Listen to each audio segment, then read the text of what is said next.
Welcome. I'm Yvonne Davis, and this is David Steele, and we have a video for you where we're going to discuss topics related to the book Real Magic by Dean Radin, PhD. I did a video about it. That was the last video that I posted on Patreon. So hopefully you've seen it and you're familiar with what I'm talking about. You don't necessarily need to have read the book. These topics are perennial, so you know, any knowledge that you have will suffice. So we're going to talk about the book, and we're just going to use that as a leaping off point to discuss these matters. And then hopefully that will also set us up for our discussion on Friday with our group Patreon meeting. Tomorrow. Yes. All right. So let me just say a little bit more about the book. So, as I mentioned, it's titled Real Magic. It's by Dean Radin, PhD. He's the head scientist at the Institute of Noetic Sciences, which is easy to remember because the letters, the first letters of each word spells ions. And he's been studying psychic phenomena for a few decades now, and bringing a very scientific approach to the study and collection of data. And he's come up with some really fascinating information that, you know, is basically empirically provable because he's done all this research and scientific study and collecting of data. And he can show that the mind creates things, you know, just like what the quantum physicists say, that the consciousness of a human being, when it observes a wave function, it collapses into a particle. That's another way of saying we create our reality. It requires consciousness. So that's also one of the points that he was making, is that consciousness is fundamental. Consciousness does not arrive out of matter. Rather, matter arises out of consciousness. And we're conscious beings, and we are creators. And so the question is, well, okay, if that's true, then how come we don't feel like it sometimes, you know? Why does it seem like it's so hard? And so he said a couple of things in that book that I thought were really interesting. So I want to use that as a jumping off point. And then David and I will talk about these concepts in relation to manifestation, consciousness, turquoise level of consciousness on the spiral dynamics, et cetera, et cetera. Okay. So one of the things he says is that, like, we can manifest in the future. So often that's what happens. Like, timelines are not linear the way we've been taught. They just appear to be linear. And actually, there are timelines crisscrossing each other all the time, from the past, present, and future. And I think that's why we experience synchronicity. So we can manifest in the future, and then that future draws us toward it as a way of creating that manifestation. So as an example, let's say you're going to have a child. And when you're 19, you tell people, oh, if I have a daughter, I'm going to name her Serena. And you don't really know if you're going to have a daughter, but one day you do. And you always say, if I have a child, I'm only going to have one child. And if it's a girl, I'm going to name her Serena. And sure enough, one day you have a baby and it's a girl and you name her Serena. That's a true story from my life. And you know, I mean, you could think of so many other examples, you know, like the person you imagine yourself marrying, or the house you imagine yourself living in, or the school you imagine yourself going to. There's something about the fact that it was actually already manifested in the future. That was a timeline that already existed in the future. Like another story I heard from Rick Jarrow had to do with the Berlin Wall coming down. And he was involved in a lot of spiritual communities interacted with a lot of spiritual people. And so one time this group, at the end of the meeting, the leader said, let's break out the champagne and celebrate. And everybody said, why? He said, because the Berlin Wall is coming down. And they didn't know what he was talking about. And he's like, I've seen it in the future, a year from now. And sure enough, it turned out to be true. And so that's why it can experience clairvoyance and synchronicity, and we create reality and all these other kinds of really fascinating things. And it's about learning how to really access this ability. So there's one other thing I wanted to talk about from the book, and then I'll throw it over to you, David, and see what you have to say about all this. So Dean Radin said one other really interesting thing, I thought, which was that he asked the question, well, if all this is true, then why can't I manifest the life that I want? Why can't I just create the life that I want? Which is, I think, a perfectly reasonable question. And he said, well, there are three issues. One is, do you have the skill and talent for it? Two is your subconscious working against you? Because that actually is often very, very true. And three, something he calls reality inertia, which is that, as reality congeals into this material physical form, it's like the energy slows down. So, if you think about energy moving at the speed of light, that's pretty fast. But when it gets congealed into this material physical form, it slows down. And that's what he calls reality inertia. So it's a lot harder to get the energy of your manifestation to, in a sense, modify this physical material reality. It can happen, but there's a lot going on out there. It's not like you're sitting in a vacuum. So I thought that was an interesting way of talking about it. Okay, I'm going to turn it over to you now, David, and see what you have to say about all that. Well, I have a question to start with, because you just talked about a whole bunch of stuff. So the question is, I could talk about how thought form interacts with reality, which you talked about at the beginning. Or I could get a little bit into the quantum wave theory and probability waves, which you talked about a little bit, or the nature of time, a favorite topic of mine, which is implicit, or kind of classical manifestation, which is what you ended with. So I want you to pick the direction I go. Okay, I think I'd rather talk about manifestation, because, in the group Zoom call, if people want to talk more about the sciencey stuff, we can definitely do that. But I think just for this video, I want to keep it a little more like either on the surface or practical, like how do we use this in a practical way? That's where I like to stay focused. Okay. So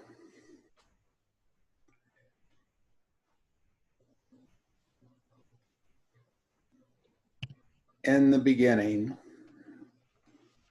there was the void, there was the darkness and stillness on the deep and all of that. And God said, let there be light, and put a limit of 186,000 miles per second on it. And once there was light, it meant energy was present. That energy congealed into patterns, which we call matter, and manifestation was underway. And humans were created, according to Genesis, in the image of God, which to me means God is the creator. It means that we are creative beings.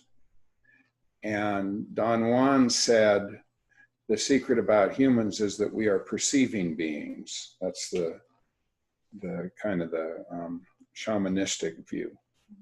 And that what we perceive is what becomes real.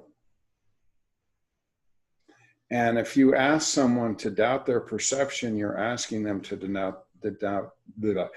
if you ask someone to doubt their perception, you are asking them to doubt their existence, their very being. So they are going to react in a maybe mild, but still in a threat to my survival, a threat to my well-being way. And so a lot of what goes on in the world, and it goes on in the world of advertising, it goes on in politics big time right now, and it also goes on in the self-help industry, is we're working with perception and how we perceive what's going on, whether we call it how we spin stuff, how we frame stuff, and what is the nature of truth.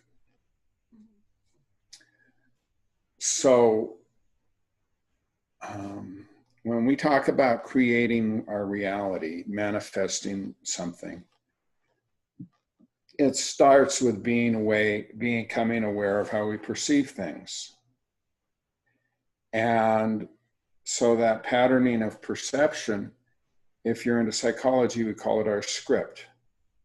Or we say that, you know, we were entrained by our parents and our past. And then that becomes the template or the guideline about how we perceive things. And so in my book, Radical Authenticity, plug, I wrote a chapter called 1,000 Miles. And we've all heard about the journey of 1,000 miles starts with a single step. If you go to Google and you want to plot a journey for 1,000 miles to get to somewhere like, say, Grand Junction or San Francisco or Maine, Google asks you where you're starting from. And without that information about where I'm starting from, how the hell am I going to know what path to take?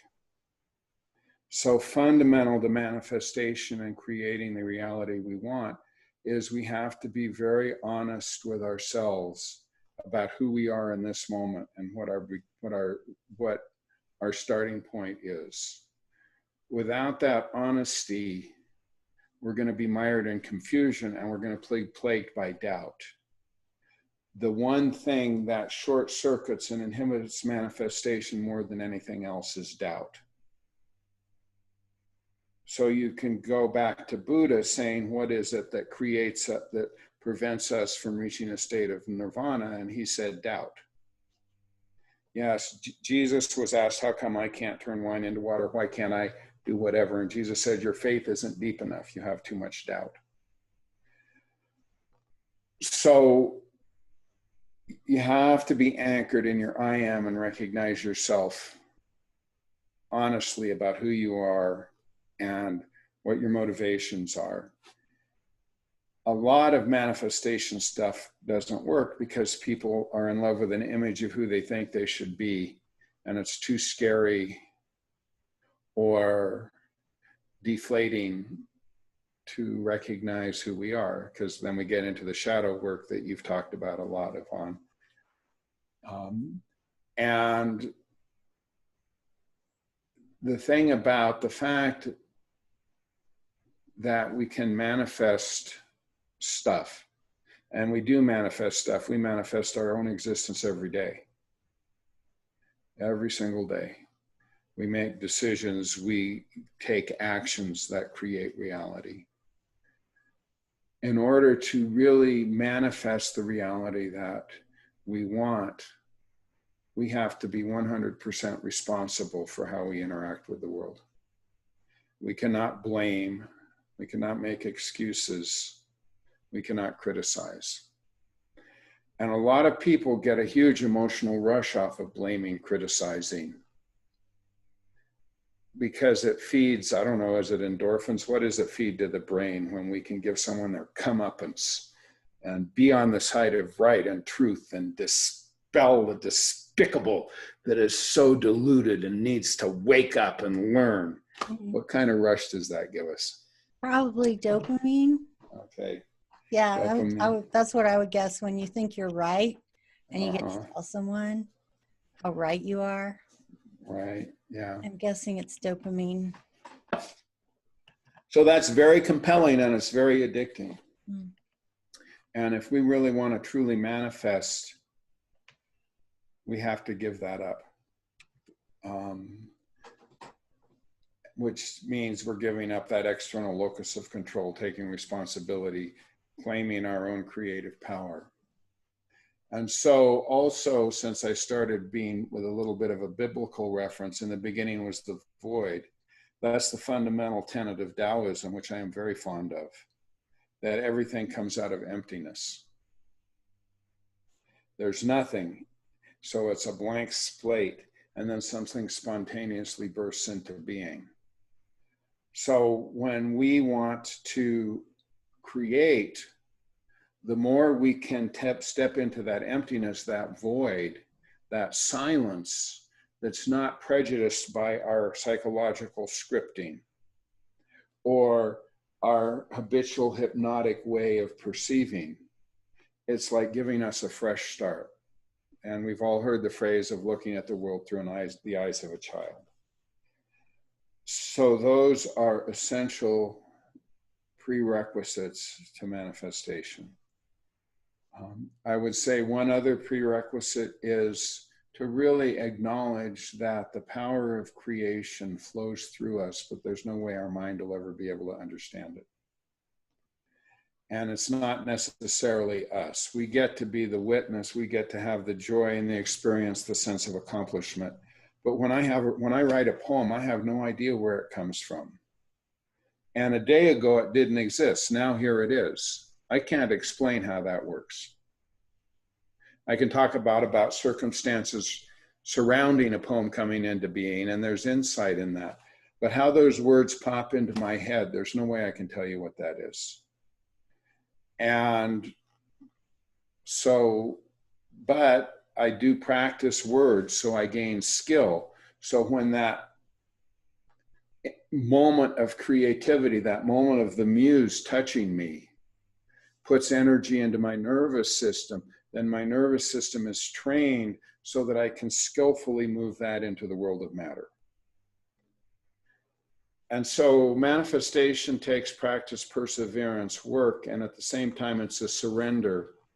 And as in one of other Don Juan books, you know, I've already given myself to the power that guides my being. And the idea of accepting our fate, walking towards our destiny with our head held high, is also, it's another way of saying just being who we are instead of trying to be someone else, and using manifestation as a way to impose a should on the world. Instead, this is who I am, and I can love myself the way I am. And now that I've done that, cool, I have all of this creative energy. How do I want to use it? How do I get in touch with the muse? How do I summon the energy to take the action to bring stuff into manifestation? Manifestation is not just spinning in your head. Your body is involved. Anything that we manifest at some point flows from our imagination into our nervous system, organized by our thoughts, inspired by our feelings, guided by our dexterity, and has a byproduct. So all of those different components of our being are involved. So thank you for asking. I really enjoyed saying what I just said. I've never said it before that way, and it was really fun. So there was creativity right there. I had no idea what I was going to say, and I just let it flow. Any thoughts, comments, questions? Well, that was super interesting.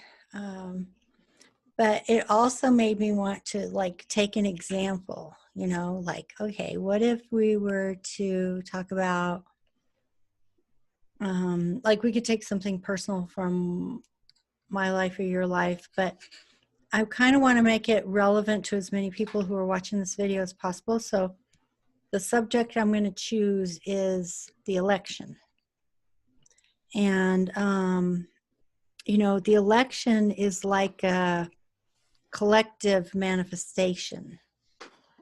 So I'd love to hear your thoughts on that, and speak to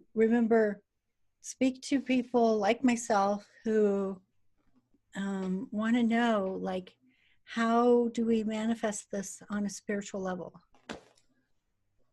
Okay, I would be happy to talk about the election.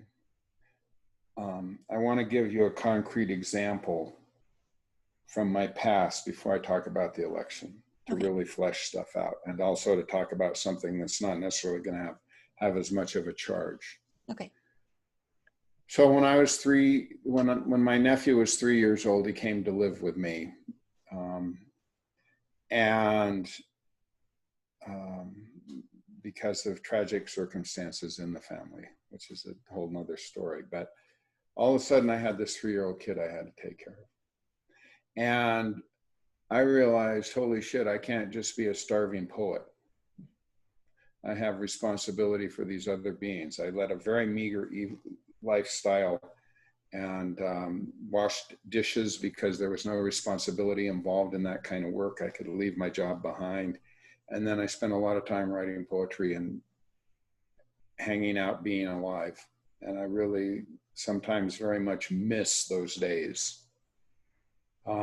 So I had to have a job.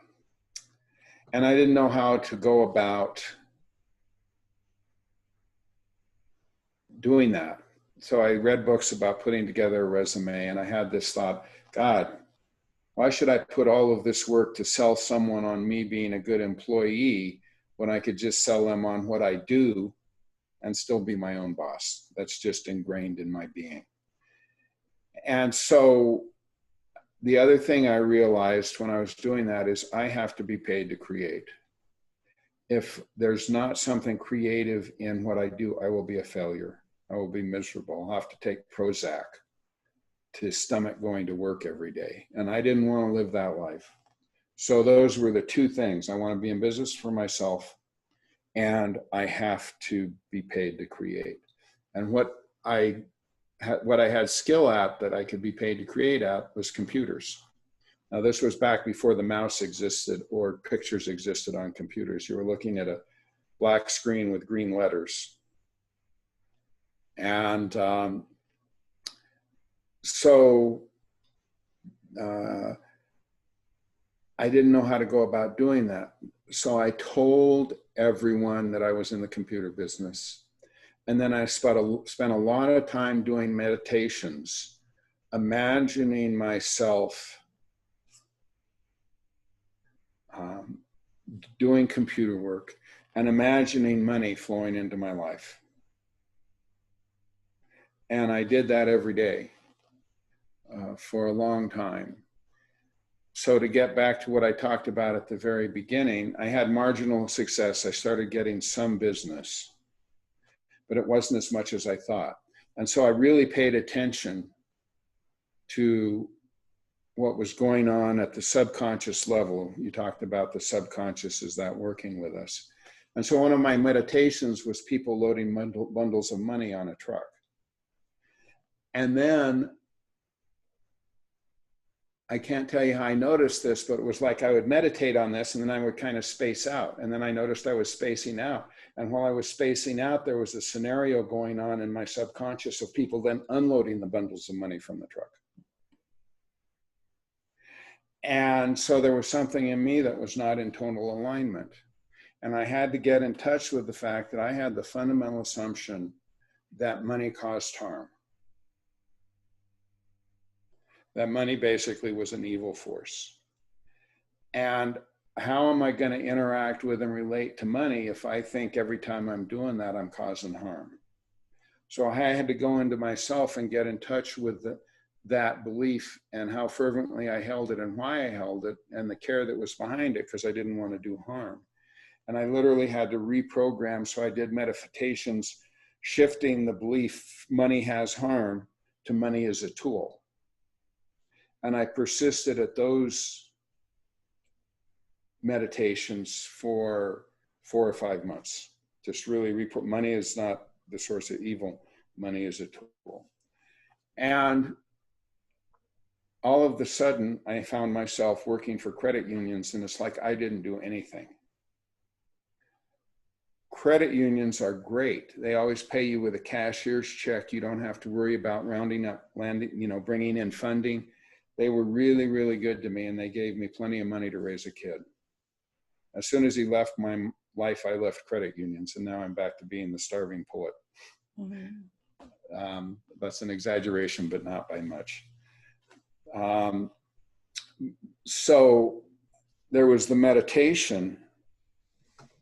So I built my business on meditation. I tell people that, but I had to be really honest and clear with myself about what I was really summoning with those meditations,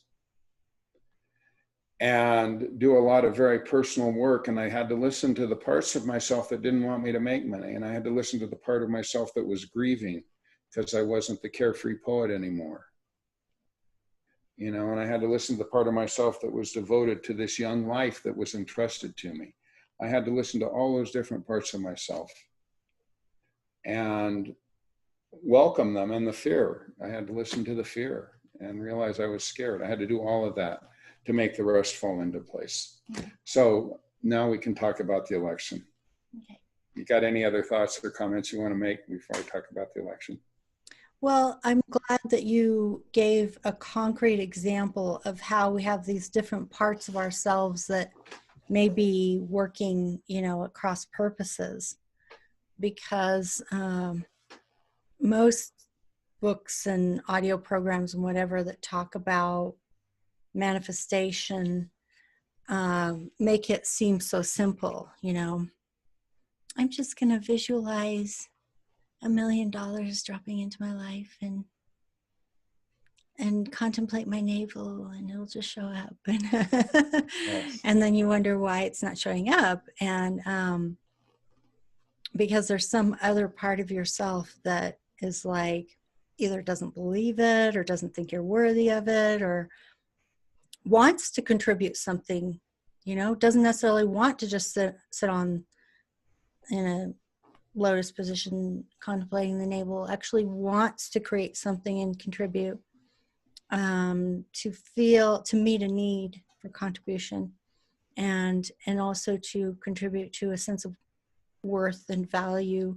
So there can be all different kinds of things that are going on, Mm-hmm. Some needs that are trying to be met, and maybe some fears that come up, self-doubt, you talked about that. Right. So I'm glad that you gave a concrete example of how that stuff gets all like wound up together, Right. Yeah. Thanks. Let me throw in a quick little spiral dynamics thing. So this is the shift from tier 1 and the shift from green to the shift to yellow. This is an example of that. There's a lot of books and programs built around the concept of self-sabotage. And I don't like looking at that because we're at war with ourselves when we use that frame. Okay, so we talked about perception at the beginning. So if I perceive myself as sabotaging myself, what does that say? If I were to go to you and I were going to say, you are sabotaging me, I don't think that would feel very good. Yeah. So I don't like that paradigm. Instead, the way I look at it is the different parts of myself are devoted to my well-being, but they have very different perspectives about what my well-being is or how to go about contributing to that well-being. Mm-hmm. But they're fundamentally motivated by love and devotion. So when I can listen to those parts of myself and they become visible, then they become aware of each other, and I'm not as compartmentalized. And all of a sudden, I have a much bigger picture, and this is the shift to yellow. My sense of self and what my motivations are and how I'm going about manifesting. It's a much broader universe. And so there's intercommunication amongst the different parts of myself. So they all find ways to contribute and pull together with their unique perspectives, talents, and skills. And it makes the manifestation more potent. So I just wanted to throw that in. Okay, thank you. All You're right. welcome. So, So you want to talk about the election? Do you want to say anything else? I'm ready to talk about the election now. okay. Yeah. Because, I mean, this is slightly different because we're talking about a collective manifestation as opposed to individual. But I think that we can look at it, you know, as an example of how we manifest, and all the different parts of ourselves that may be somehow conflicted, and also this idea of their different timelines, you know, because since I do astrology, I'm often predicting things, and you know, how does that tie in? So any thoughts you have about that, I think would be really interesting. So since you mentioned astrology and timelines, we're talking about potential. Mm-hmm. We're talking about these are the energies. This is the wave. Mm-hmm. It has not been subjected to consciousness yet that turns it into a particle, to tie back to where you started at the beginning of our talk. Mm-hmm. So,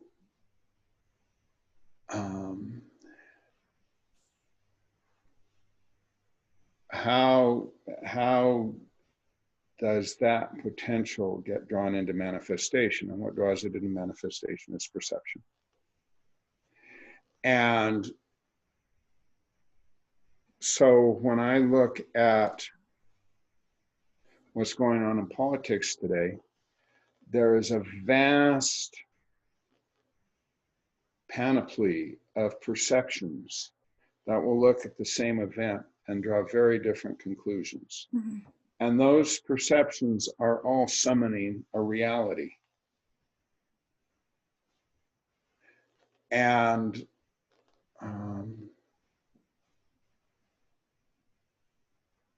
the mega realities, so we just, if you watched any of the convention this week, there is a reality on display that's all about diversity and inclusion.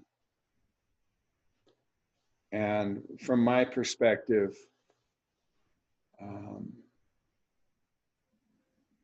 people caring for one another and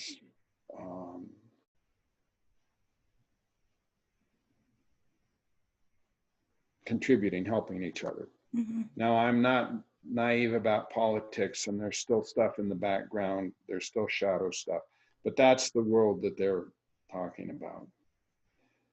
And next week, I suspect, because I watched both conventions in 2016, we're going to have a perception of a very dangerous world where you have to constantly be on guard and protect yourself, and you can't trust what's going on. And that there are the forces of evil that are out to get you, whether it's the Democrats or fake news.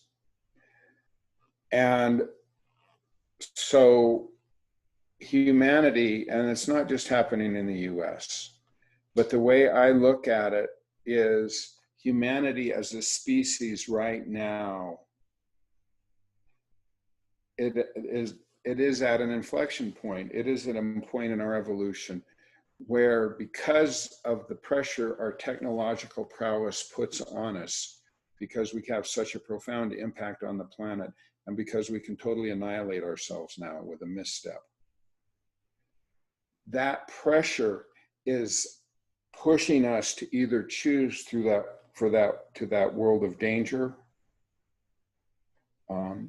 or to that world of cooperation. Now, the world of danger is very compelling. We love watching movies that have a lot of danger in them. with the good guys and the bad guys and getting stuck in the situation and how the hell we're going to get out of that. It's very, very compelling.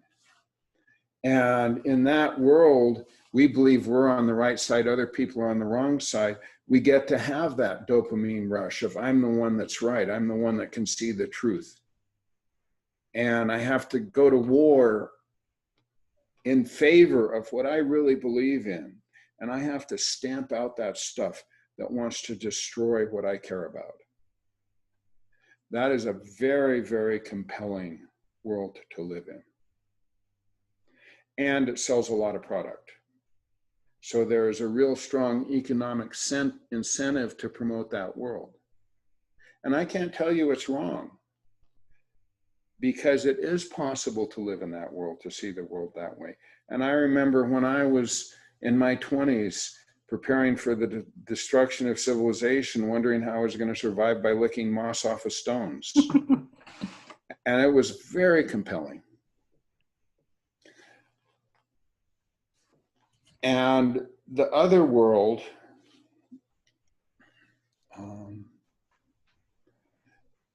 where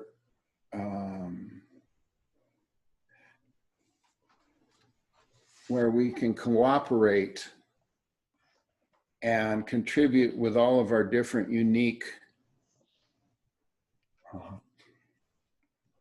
skills and talents, is the world I was talking about when I listened to the different parts of myself, when I was working on building my business and wondering why it wasn't going.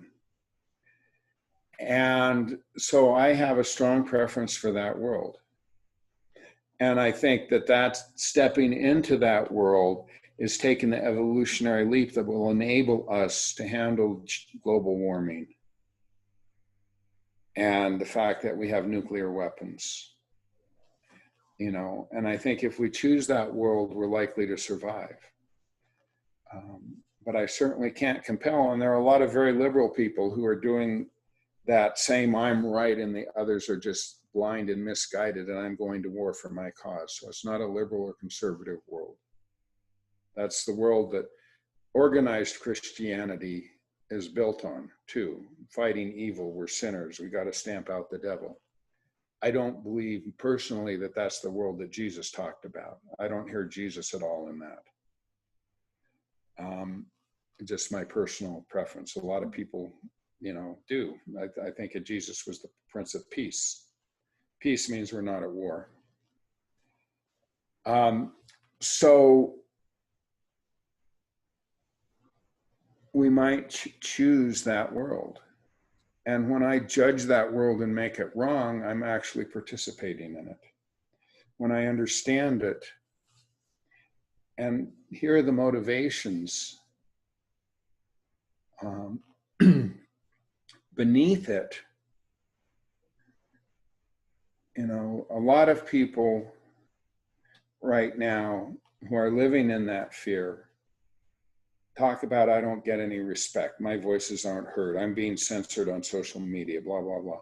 I think there's legitimacy to that. I was talking to a friend the other day who has someone they've known for years who's very conservative, and they asked that person, you know, what do they believe? And they talked about some stuff about the free marketplace and the invisible hand, and you know, how Trump is finally taking the country down the right path. And their response was, you actually believe that? If I'm someone who's asked what I believe in and what I care about, and then I get the response of, wow, you actually believe that? I'm going to think you're a condescending elitist. You know, I'm going to feel like I wasn't heard, that what I care about doesn't matter. And so my prescription is to become curious about why people believe the things they do. Curious about the underlying motivations that are so important to their being, that they inspire them to all kinds of heroic action.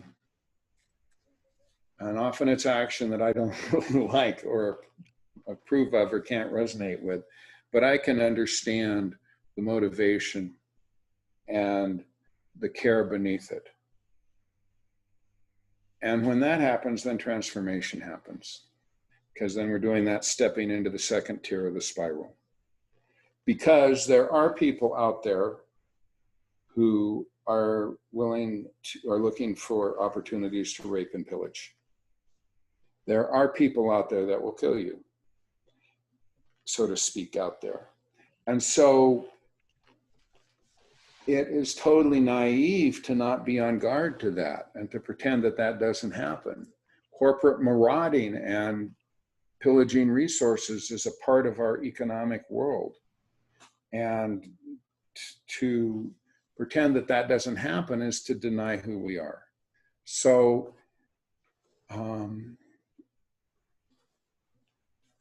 the way through, in my opinion, and I don't know how far we'll get, because on the left, so to speak, on the Biden supporters, I'm seeing the seeds being sown to perpetuate the conflict into the next iteration. And that's just part of who humans are.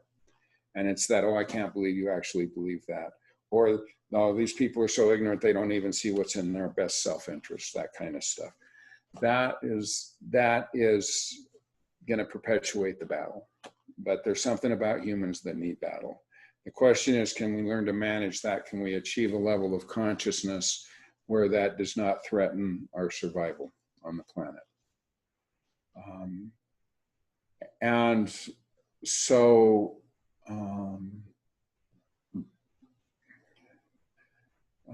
so really, you know, the choice is, are we going to live in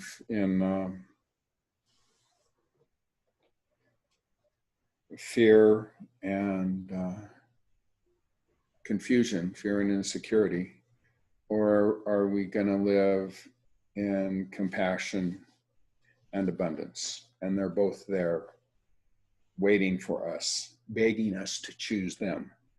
And which way are we going to choose? And we choose it in our hearts, we choose it in our actions, we choose it in the way we go manifesting. If we want to manifest what we really want, and we want to set about by controlling another person's behavior so that we can get them to do what we want, so we feel better about ourselves, or we feel that's the only way we can get our needs met, then we are on the fear and scarcity side of things. But if we can be honest with ourselves about, wow, that's what I'm doing. What am I trying to get? Why am I trying to get that? And then really resonate with the yearning that wants to come into being, and really comfort that insecurity that thinks I have to manipulate and make someone be a certain way to get that. It eases the pressure, and then our compulsion to manipulate drops back. And we become more, we have less doubt, we become more comfortable, more at peace, more able to allow that creative muse to move through us and directly manifest our dreams. So there.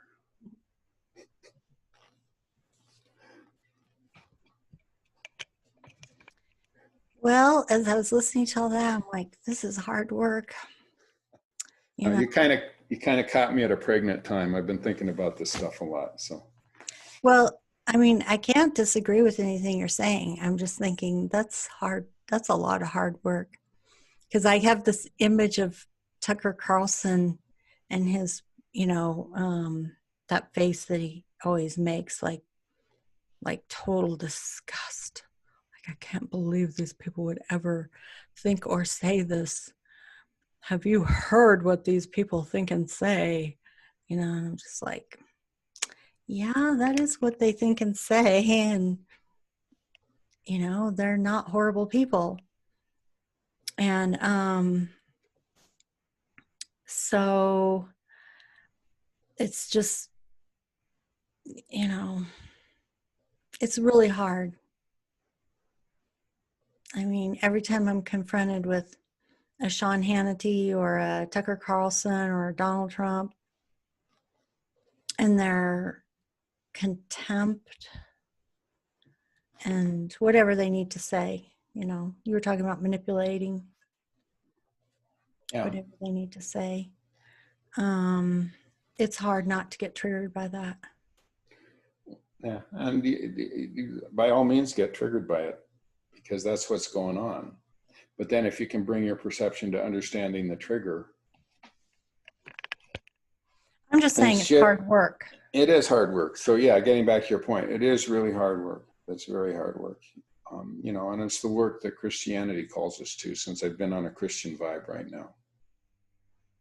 You know, to me, that's getting to the core of Jesus' message when he talks about turning the other cheek, or when we talk about the golden rule. Yeah. I'm not disagreeing with anything you're saying. I'm just saying it's really hard work. It is really hard work. You're right. Yeah, it's very hard work. So, But and humans love a challenge. well, I think that's also why, one of the reasons why it's so hard to do is because, like, maybe we want to be convinced that there's a reason, like, what am I going to get out of this? You know, like, okay, so I'm going to be all nice and compassionate and understanding and listening and empathetic to what they're saying. And then I'm just like, I want to stick my finger down my throat and puke. You know what I'm saying? Like, I why? do. Why should I? Yes. Because you'll be free.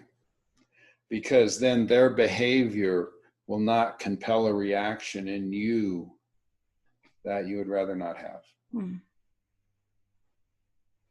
That's a good point. Yeah, that is something that I work toward, because, yeah, getting triggered all over the place, I start to feel toxic. And when I can, you know, just like be, okay, you know, that's the way it is. They have their opinion, they have their views, and they're going to speak it, and I'm going to continue to speak mine, and we'll just see how it all works out. But I really strive myself to look at my own expressions. Like, am I expressing hatred? Am I expressing contempt? Am I expressing judgment? I can't say I'm perfect, but you know, partly because YouTube is a form of entertainment. It's not just astrology; it's also a form of entertainment.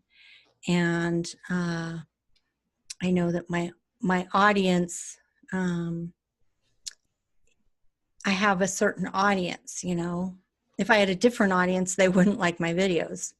They don't subscribe to my channel. You know, there's a certain message they want to hear. I just want to make sure, I want to try it within myself not to be adding too much toxicity. Like, I just want to say, this is what I see in the person's chart. I think they're going to have a difficult time right now, or I think things are going to go well for them right now, and try to work in my own language to diminish any energy of like hatred, you know, putting that kind of energy out there. Yeah. Yeah, that's it